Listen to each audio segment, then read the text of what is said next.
Now we're going to move to resolutions. Resolution 100736, adopting the fiscal year 2010 Transit Investment Plan. Mr. President, members of the board, this is, for those of you who have been on the board for a while, this is an annual event that we go through. But this is an effort that's led by Executive Director Carolyn Young to really try to define in some precision the activities that will be taken related to service over the next year, but also over the next 5 years in total. And the objective is to really is a sort of typical short-range plan, which is to begin to guide our actions on a regular basis, as well as those of our jurisdictional partners. And there are many areas where I think that can be very helpful and has proven to be very helpful.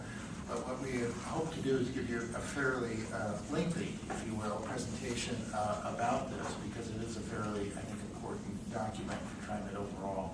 So with that, I'd like to turn to Carolyn. Don't be scared by the lengthy, I'll try to. What I wanted to do is take a few minutes and talk a little bit about the history and background and context for the Transit Investment Plan, which comes to you annually, primarily as a report, because hopefully we keep you informed throughout the year of where we're going. This, I believe, is the 9th update of the Transit Investment Plan, so it's something we've been doing for some time. When we first developed this plan, we were in a much different situation. We actually had money and our payroll tax was growing. So we looked at the Transit Investment Plan primarily as a way to guide our investments in growth of service and growth of amenities. Now, last couple of years, we're using the Transit Investment Plan that we call the TIP to guide and provide us criteria for how we cut service. So we're in a different context now than we have been in the past.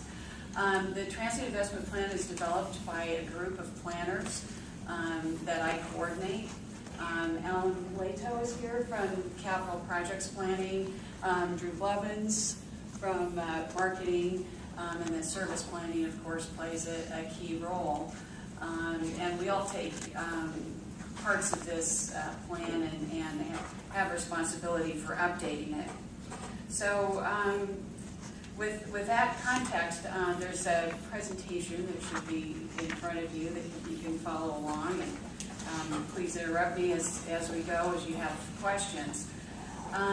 Just a little reminder, especially for the new board members, the service that we're talking about in the Transit Investment Plan, maps like rail. And of course, we have 52 miles of rail and 4 different lines. We have WES now, the new commuter rail service, and bus service with 81 bus lines. That number is unfortunately going down.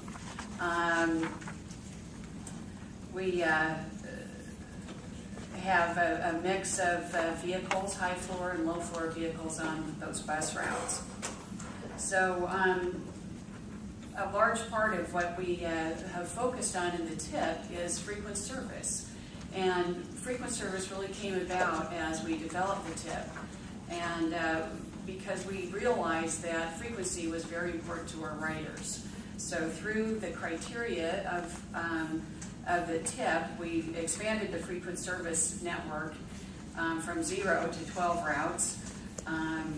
We have 204 buses dedicated to frequent service lines. It now carries the majority of our bus riders. About 57% of our bus riders are on these high performance, high quality frequent service lines. Why frequency? Well, it's time competitive, obviously. We tried frequency means at least 15 minutes every day of the week. It's much more frequent on all of these lines during the peak hours. It comes every few minutes during the peak hours where we have the highest ridership. It also helps development when people know that your route is going to be frequent, it's reliable, and it's on a transit corridor that's not going to change, it helps spur development of more density of housing, more retail. And obviously our riders prefer it. The next slide shows you the coverage of frequent service. And we include MAX when we talk about frequent service, because MAX primarily is 15-minute service. So you can see from the map that with our frequent service lines, bus routes, and MAX, we have pretty good coverage throughout the region on major corridors where we have high density. So the different colors there show a quarter mile and a half mile. So a little bit of background on how we've been doing over the past several years. One way that we measure is that is looking at regional trends. And these are the latest numbers that we have primarily from Metro to get some of this data. But during that time, TriMet ridership increased 45%. And Board Member Clark, just you asked the question of what does that trend look like?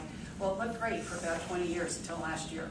So just a steady growth with a couple of years that were flat until this past year when we saw a decline. So TriMet ridership increased 45%, while we increased service 17%. So that gives you a sense of the productivity of the bus routes, and especially when we started focusing on frequent service. The population growth was 20%, and the number that we like best is that daily vehicle miles of travel increased 15%. Now that's very unusual as we look out at our peers across the country, because you would see the ridership and vehicle miles traveled either equal or vehicle miles traveled being higher than the growth in ridership increase. So we're unique among our peers in terms of the productivity of our service, which is really what I wanted to show you in the next couple of slides, which is how we stack up with our peers. The first slide shows annual ridership by service area, and these are peers that we've selected, roughly similar size in terms of population served, and many of these have light rail service. So we don't try to compare ourselves to New York and Boston and San Francisco. We're not in that league. But these are the peer agencies that we try to compare ourselves to. So annual ridership by service area, the smallest service areas are on the left, and those with the highest service areas are over on the right. So, for example, Seattle serves about 50% more population than we do. So that gives you some degree of the relative slides there. So that's how our annual ridership by service area stacks up. On the next slide, annual boardings per resident, you'll see that when we look at that metric, we're way ahead of our peers, which again speaks to a couple things. One, we put out a lot of service. We put out a lot more service than most of our peers. And two, is productive.